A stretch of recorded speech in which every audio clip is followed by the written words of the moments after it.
répondre à une question importante qui est dans quel contexte financier, budgétaire et économique débutent ces concertations. C'est en quelque sorte vous faire la situation de référence, le point de départ, la fondation sur laquelle va reposer tout ce que nous allons construire à partir de ce moment, avec tous les acteurs qui sont aussi concernés. Le contexte, il est, je pense, très bien connu, parce que depuis un certain temps, nous en parlons. Déjà le 26 septembre 2024, le Premier ministre, avec quelques membres de son gouvernement, nous entretenait de la situation financière et budgétaire du Sénégal, émanant de l'audit de la gestion des finances publiques. Cet audit-là, nous l'avons répété, c'est un exercice légal qui a pour fondement le code de transparence dans la gestion des finances publiques des États de l'UEMOA, donc qui tire sa source d'une directive de l'UEMOA, internalisée dans le droit positif interne par une loi de 2012 qui enjoint tout gouvernement, toute nouvelle mandature de faire le point sur la situation de la gestion des finances publiques. Cet audit, à l'époque, avait déjà révélé ce qu'aujourd'hui tous les Sénégalais savent, un certain nombre de manquements dans le pilotage de notre budget, dans l'exécution de notre budget, avec donc des implications au plan budgétaire, au plan de la trésorerie, au plan du financement de l'État, par rapport un peu à ses besoins de financement. La Cour des comptes, le 12 février dernier, c'est-à-dire qu'il y a environ 15 jours, a publié le rapport définitif d'audit du rapport de l'Inspection générale des finances qui faisait le point sur cette gestion des finances publiques. Et qu'est-ce qu'il faut retenir de cette certification du rapport? C'est une confirmation, j'allais dire une confortation des constatations qui avaient été déjà faites et communiquées par le Premier ministre, à savoir des manquements sur la gestion de nos recettes, de nos ressources publiques,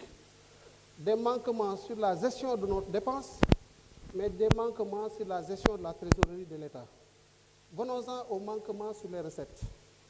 Les manquements sur les recettes ont été situés par la Cour des comptes à 3 niveaux. C'est des rattachements irréguliers de recettes d'une année N à une année N-1. Qu'est-ce que cela signifie? Cela signifie que dans l'exécution budgétaire, il nous arrivait en tant que pouvoir public de prendre des recettes de l'année 2025 par exemple, ou des recettes de l'année 2024 que l'on comptabilisait au courant de l'année 2023 pour réduire le déficit budgétaire de cette année de comptabilisation. C'est un manquement au décret numéro 2020-978 portant règlement général sur la comptabilité publique. Cette constatation ayant été faite,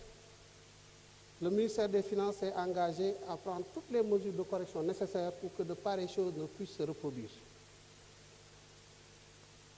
Deuxième point de constatation sur les recettes, c'est une situation non exhaustive des restes à recouvrer. Les restes à recouvrer, c'est que nos administrations fiscales et douanières détiennent des créances sur les acteurs économiques au cours de l'exercice de leurs fonctions ou au cours de l'exercice de leurs attributions de contrôle. Aujourd'hui,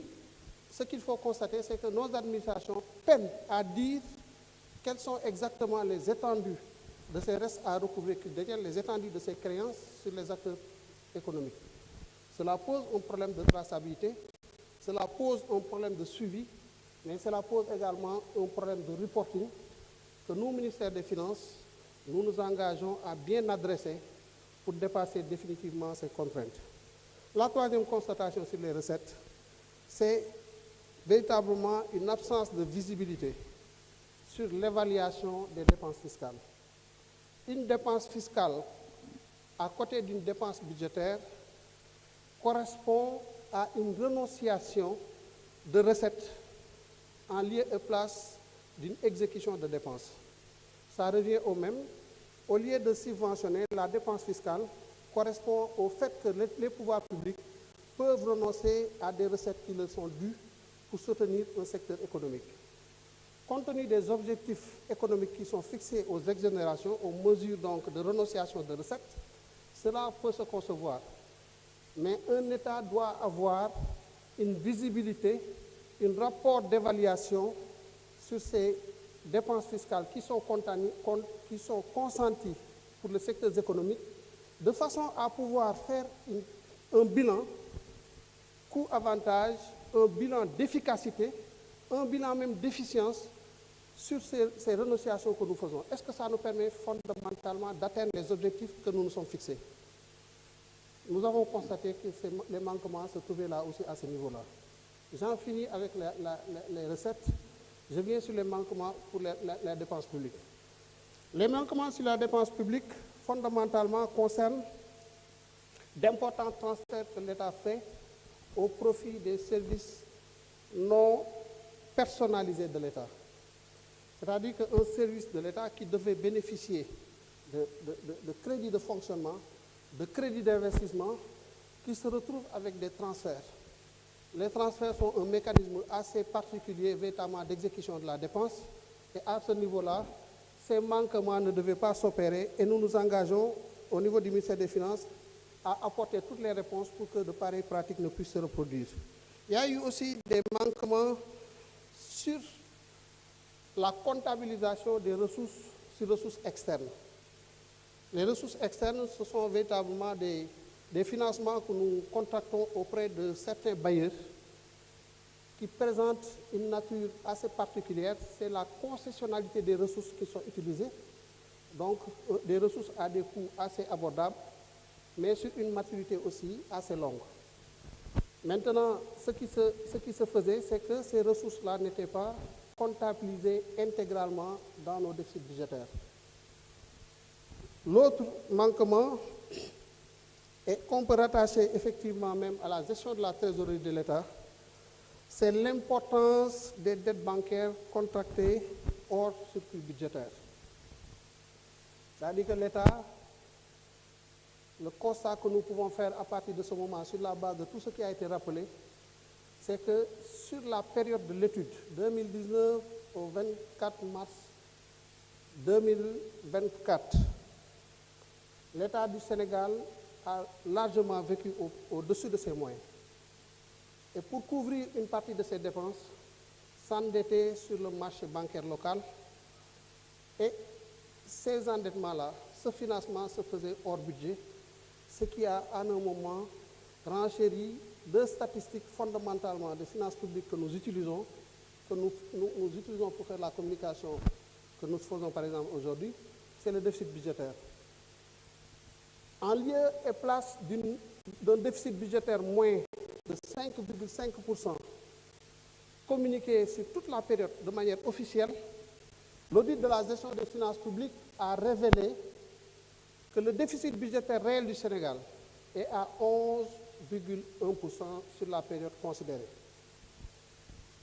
Vous pouvez apprécier donc l'ampleur des dérapages que nous avons consentis, que nous avons constatés sur la période sous revue. Ce déficit-là, naturellement, s'est répercuté sur le taux d'endettement de la République du Sénégal. Officiellement, nous communiquions une statistique de 74% de taux d'endettement. L'audit a révélé que nous sommes très loin de cette statistique-là.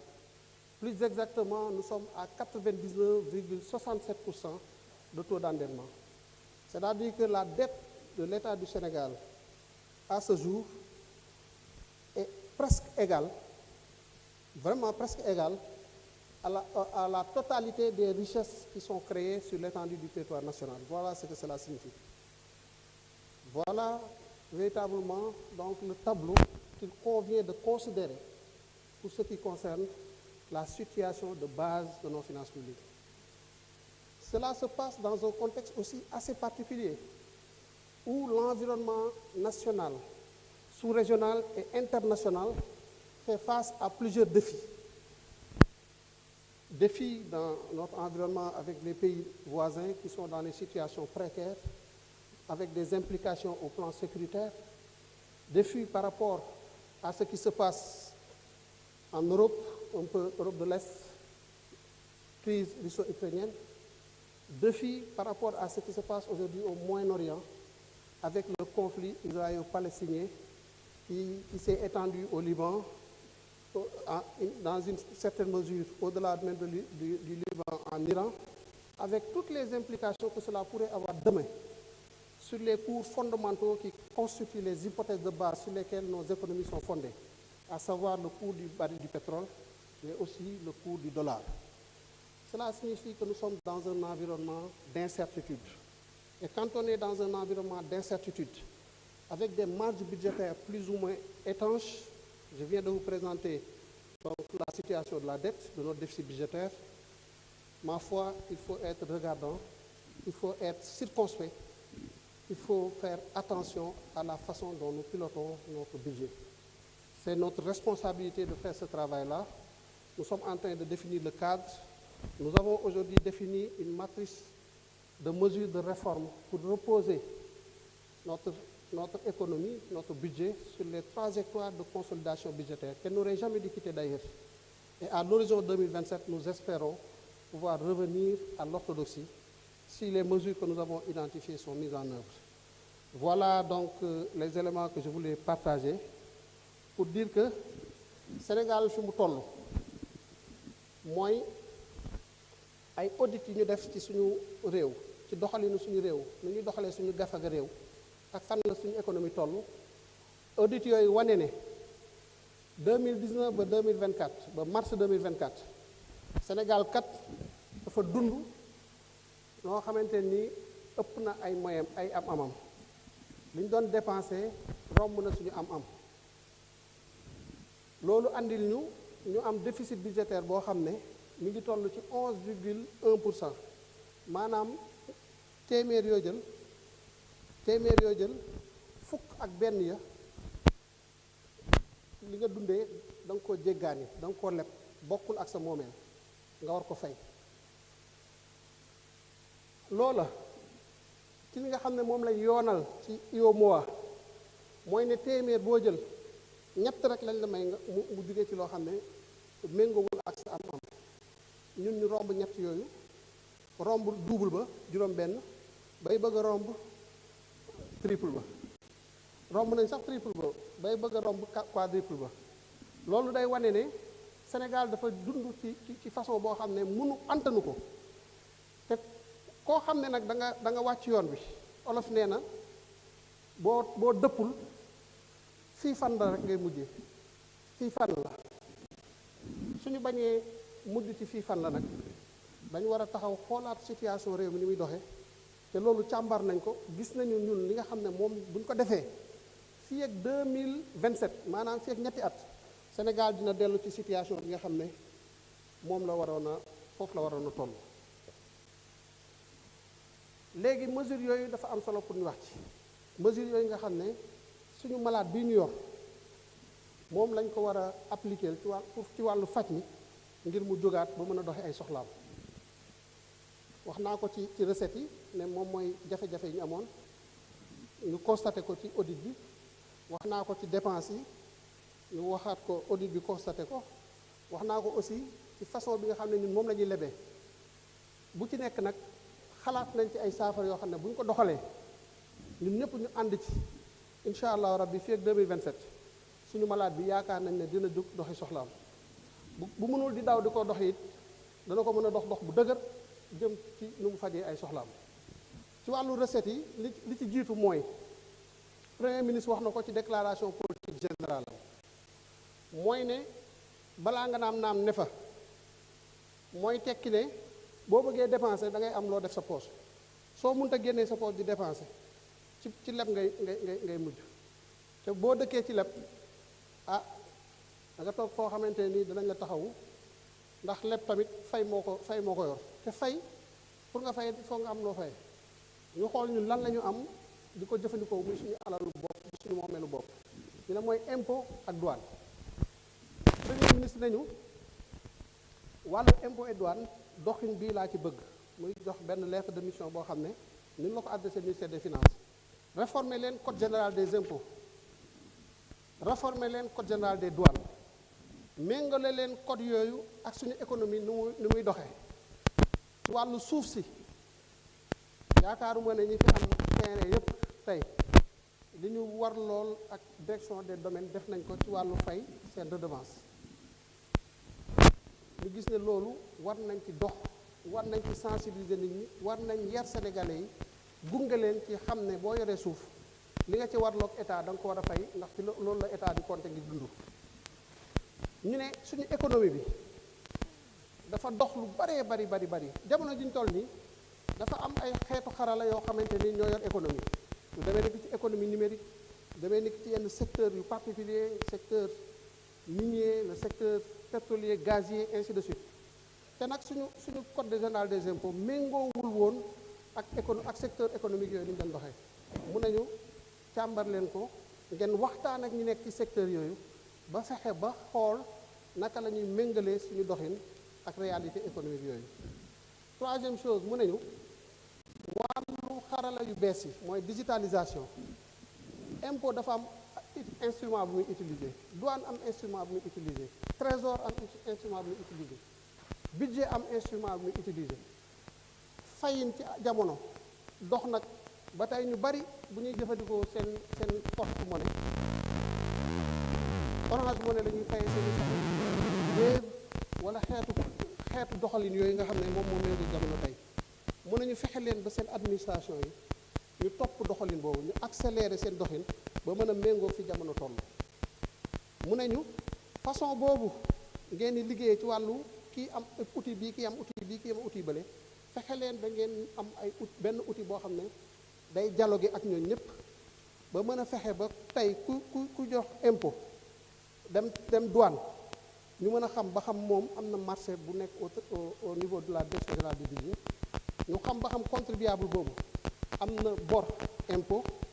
wala trésor am na paiement bu ñu ko mën a jox loolu lépp nag boo ko gisee li muy andi mooy saa su ne rek da ngay xam acteurs yi fan la ñu toll kan moo amal kan ak nag lañ leen di accompagner ba état bi la mu warloo ku nekk ak kenn ku nekk li nga warloo état bi nga mën koo dox ci anam yi mu gën a matale loolu mooy programme yi nga xam ne ci wàllu ressource moom la ñu war a dérouler am na nag yeneen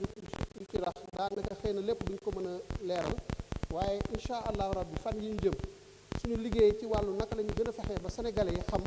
fan la ñu jëm ak naka lañ fa bëgg a jëmee loolu mooy nag suñu liggéey ci wàllu dépense yi nag mu nañu ni ngeen di lebe na ngeen ko xool parce que bor fay bor dafa am doole ci wàllu budget priorité bi jiitu mooy fay bor priorité bi ci topp mooy fay salaire priorité yi ci topp mooy xool ci dépense yi bu ñu dajalee ñëpp ñu xool bu ci nekk ban moo ci gën a am caractère bu urgent boo nekkee ci contexte bu mel noonu nag mën nañu kon da ngeen di fexe ba ni ngeen di lebe ngeen koy xool ndax bor bi kat moom moo jiitu li ñu war a fay bor boobu ñu ne naka la ñuy fexee ba wàññi ko parce que diis na nag fi may wax ak yéen nii ci 2025 bi ñu toll état du Sénégal war naa génne lu ëpp ñetti junni ci ay milliards yoo xam ne da koy fayee bor ren nga xam ne balaa ngaa tàmbale sax dañ fay fekk pax moo xam ne ñetti junni ak téeméeri milliards yu topp yu ñu war a fay ñu ne kon am na lu ñuy tuddee gestion active de la dette bor boobu dañ ko war a fay dëgg la waaye mën nañu waxtaan ak acteurs yi ci wàllu xool pic de remboursement yooyu naka la ñuy demee sur le marché am ay taux yu gën a favorable ñu jënd yenn ci bor yooyu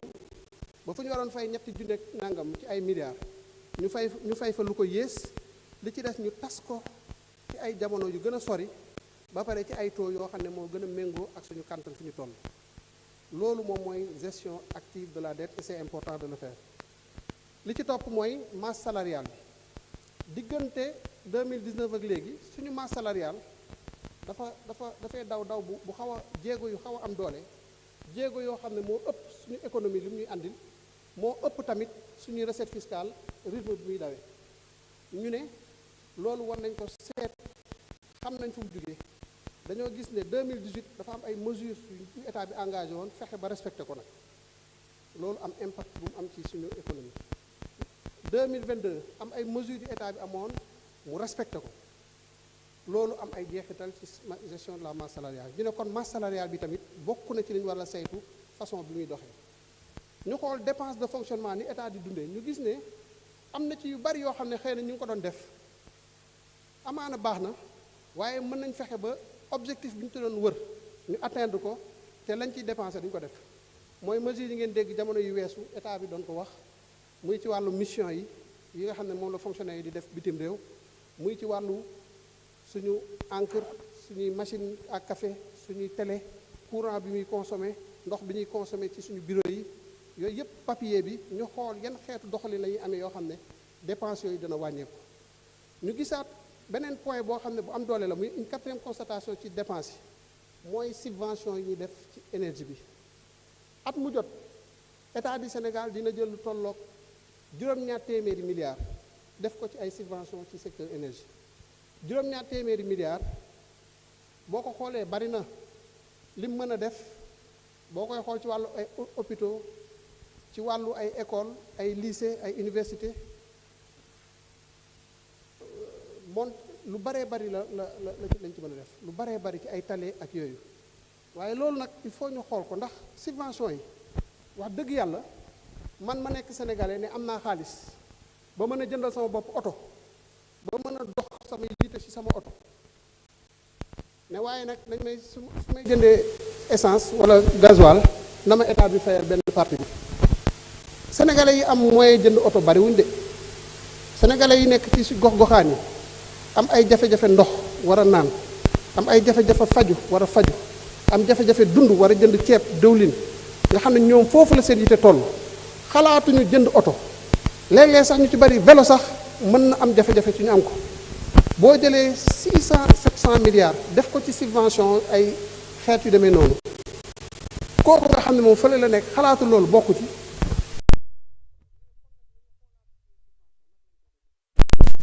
waxuñ ne nañu bàyyi subvention de loolu léeg-léeg nga dégg ko waaye waxuñ loolu waaye dañ ne ci ni ñuy subventionné nañu xool ban yoon moo gën est-ce que Cheikh Diba ministre des finances bi am otoom état bi am lu mu warloog moom di ko fay nga xam ne wax dëgg yàlla dañ may fay mu néew mu gàtt soxlawu ma nag état bi mu gunge ma di ma fayal sama carburant muy sama essence waaye sama gasoil te fi may wax ak yéen ni état bi mu ma koy fayal ñu bari ñu nekk fii nga xam ne sama naataango ministre yi état bi mu ngi leen di fayal gasoil di leen fayal carburant te wax dëgg yàlla soxlawuñ ko ñu ne nag xaalis boobu nga xam ne ci man la jëm si ak ci ñu mel ni man naka la ñuy fexee ba capter ko ba xool nag beneen façon bu ñu ko fexee mu dem ci ñi nga xam ne ñoo ko soxla moo xam premier ministre démb conseil des ministres instruction boobu la ñu jox man ak ministre de l'énergie Birame Souleye Diop nañu fexe leen ba fii balaa avril di jeex ngeen tegal ma ci table bi benn stratégie boo xam ne ndimbal loolu danañ fexe ba mu àgg fi mu war a dem mu bàyyi fi nag Birame Souleye bàyyi fi Mabouba Diagne bàyyi fi Cheikh Diba ndax ñun wax dëgg yàlla xëy na taxul mu demee noonu lool waaye nag soxlawuñu subvention boobu loolu mooy li nga xamante nii moom la ñu xalaat ci wàllu boobu mu bari yeneen nag yoo xam ne dinañ ci ñëw investissement bi nga xam ne état mi ngi koy def kilifa yi nañu investissement yi dangeen koy saytu yépp bu ci nekk ngeen teg ko ñu xool li nga xam ne mooy jëmmale réew mi kanam ndax def projet boo xam ne pour fay ay salaire kese la wax dëgg yàlla méngoowul ak li nga xam ne mu économiquement moom la ñuy wax investissement projet boo xam ne pour fay salaire kese la jëmmalul dara taxawalul dara réew mu ci sax da ngay dund ci lu ëpp say moyens di leb te buñ ne lee li nga leb foo ko def boo gëstoo doo gis dara ñu ne kon revue de portefeuille projet par projet liggéey boobu ñu ngi koy def premier ministre mi ngi ko teg ci loxo secrétaire général du gouvernement monsieur Alamine Lo ba jamono ji may wax ak yéen nii projet yëpp teg nañ leen sur la table ba xam yan projet lañ fi génne dañu supprimer ci ay projet rien que sur le budget de l'année 2025 mat na ëpp na téeméeri projet la ñu ca jële ci ay économies yoo xam ne mën nañ ko def feneen ëpp na ñaar téeméeri milliards loolu mooy liggéey bi nga xam ne suñ ko boolee bu may bañ a xaabaabal daanaka xaw naa ko de sax waaye dafa amoon solo ñu def le point ba ñu xam ne fii lañu toll lii mooy effort yi nga xam ne réew mi war na koo def maa ngi leen di génne la bu ñu ko deful bu ñu taxawul xool fan la yoon bi nekk ñu jël ko xam ne ñun dañoo wàcc yoon bi bu yàgg nag ci fii fan la ñuy mujje alhamdulilah nag ba ñu teelee yeewu yaakaar naa am na ku doon sant fan yi patriote yépp yi taxaw woon taxawaay bi nga xam ne gis nañ ne fi ñu jëm àggalewuñ fa ñu jëm ñu daal di taxaw nag daal di nañu dëpp boobu nag moo war a continuer ginnaaw bi ñu ko defee ci ay carte ginnaaw bi ñu ko defee ci wàllu politique dëpp boobu dañ ko war a def sur le plan budgétaire te ci loolu la ñuy woote yaakaar naa ñu ñaan yàlla ñu àgg ci ak jàmm en avant pour la mise en œuvre de toutes ces mesures de réforme parce que si nous ne le faisons pas on sera là encore en 2027 à constater les dérapages et ce ne serait pas responsable pour nous, ce ne serait pas responsable pour le peuple. Je vous remercie de votre aimable attention.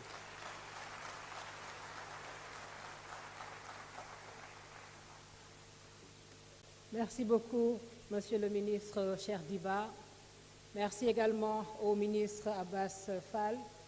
pour ce segment introductif donc, qui lance bien les travaux de cette grande rencontre tripartite entre le gouvernement, les organisations syndicales et les employeurs. kon mbokk yi balaa ñooy sori ma leen di nuyuwaat bu baax di leen sant di wax rek ne ñu ngi ci ndaje mu yaatu mi nga xam ne gouvernement bi moo ko woote di ci ànd nag ak ñi nga xam ne ñoom ñooy syndicat yi waaye ñi nga xam ne ñoom ñooy njaatige yi ñuy signaler la présence des honorables députés ñu ngi leen di nuyu bu baax a baax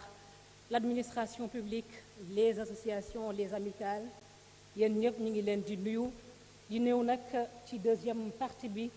alors di woo secteur éducation nationale ki nga xam ne mooy monsieur Moustapha Segnane moom mooy représenter le syndicat donc pour l'éducation nationale je rappelle